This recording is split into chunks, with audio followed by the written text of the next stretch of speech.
welcome to our very first newscast of Normal Hill News. So today we have a few of our favorite stories from the last 2 to 3 weeks, all the way from snowy Mardi Gras to how Kappa has changed, how athletics has changed during the pandemic. So let's throw it over to Caitlin for our very first story. Mountains of snow and steak quesadillas? My oh my. Here's my experience at Snowvid in Little Rock, Arkansas. I'm going to be taking you through my experience on Mardi Gras break with this crazy snowy weather. Hey guys, welcome back to another Demon Pride during COVID post. This time it's a little different. I'm in Little Rock, Arkansas for Mardi Gras break, and we received a little over 2 feet of snow. So it is currently 5:23 and the highest temperature it was today was 30 degrees, which is the warmest it's been these past few days. And I do like the cold weather. I just think that at some point it gets too cold and it's just exhausting having to take all these precautions. And when all you want to do is go out and eat Mexican food, but you have to stay inside for the safety of me and my family and for the safety of others. Hey guys, so we're back inside. That was just a small glimpse of me taking my dog out to use the restroom and everything, but I'm here with my mom and my dad and my dog, Margot, and we'll see how they are handling this weather. Hi, I'm Mom and this is Margot, and we have been stuck in the house for a few days now with the snow, but we're doing good. Margot didn't really like it too much. We lost one of her snow boots, but we'll find it when the snow melts. Thanks for checking on us. Hey, I'm Lonnie Gaines. I am the official shoveler of the snow. I am the maintenance man, security, all for the home.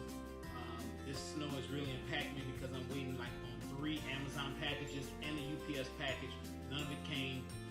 That doesn't make me happy, but that's what I did. I shoveled the snow. A lot of snow. Want to know what's cooking in the kitchen? For dinner, we have chips and loaded queso with ground beef and steak quesadillas joined with some jalapeno ranch from Chuy's, a Tex-Mex restaurant about 10 minutes away from my house, and it was amazing. If any of you are traveling to Little Rock, Arkansas, I highly encourage you to try it out. And that's a wrap. Thanks so much for following me along this snowy journey, and stay warm. Speaking of staying warm, not all of us got the privilege of doing that over this Mardi Gras break. Let's take it to Natchitoches to see how the students and small businesses coped with the storm.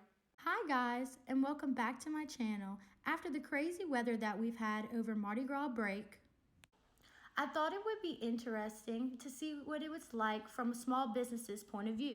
I know many students were out of power and water. On top of that, there was a boil recall, so students couldn't brush their teeth without boiling the water first to make sure that it was safe. So I wondered, what was this like for small businesses? In what ways was the store affected by the snowstorm that hit? We actually couldn't wash our dishes for the first 2 days we were open because the water was unsanitary and it had to be boiled before we can use it. And we were out of work for a whole week. So that was pretty bad. Thanks for watching, and if you have a story, leave it in the comments. I was also stuck inside during Snowvid over Mardi Gras break, and so the first opportunity I had to get outside, I took it and headed straight to the NSU trail.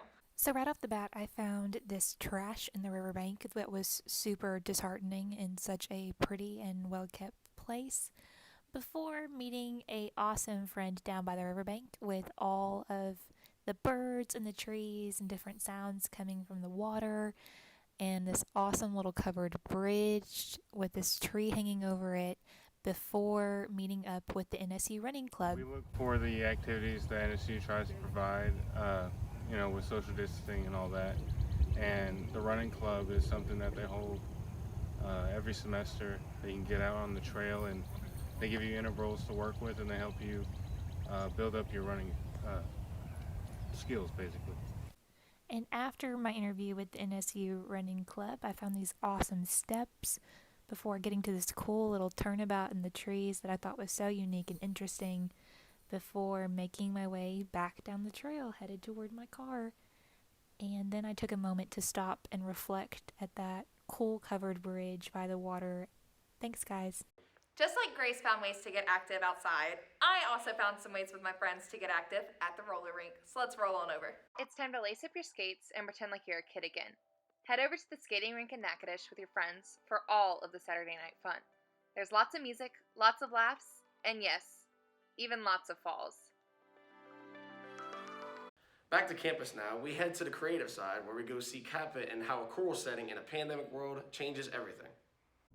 Music is a form of art that nobody can take away from them, especially in a choral setting in a pandemic world. Caleb Pearson, who is a part of the Northwestern State University Chamber Choir, puts his input on the pandemic and how choral settings have changed. So, music has really changed this past year. We can't really sit together as an ensemble anymore, and we can't look at each other to look for the vowels, like wider vowels.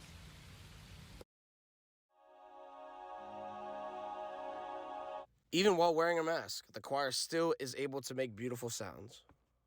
Just like Kappa has had changes due to COVID, so has the athletic department. Come with me as I show you what the volleyball team does during study hall. We go to study hall at 12 to 12:15. Before doing anything, we must get temp checked. We sit and have to do homework quietly. We are working on our homework. So when you walk in, you have to get temp checked, and they spread you out so you're not next to each other. You have to wear masks, and they give you like certain times to come in, so you can't come in whenever you want, and there's not a whole lot of people in there. Just like students all over Northwestern's campus, my sorority had to make some changes. Why don't we head over and see how our Panhellenic delegate has handled those changes? Each sorority has an elected member to represent them in front of the College Panhellenic Council. Our elected member for AOPI here at NSU is currently Taylor Loughlin. So basically my job as Panhellenic delegate is I represent AOPI in front of the College Panhellenic Council. I'm the voice and vote Panhellenically for our chapter. Taylor is also the current Greek life assistant. Thank you so much for joining us today as we all just put on our very first newscast. So thank you, and as always, for the demons.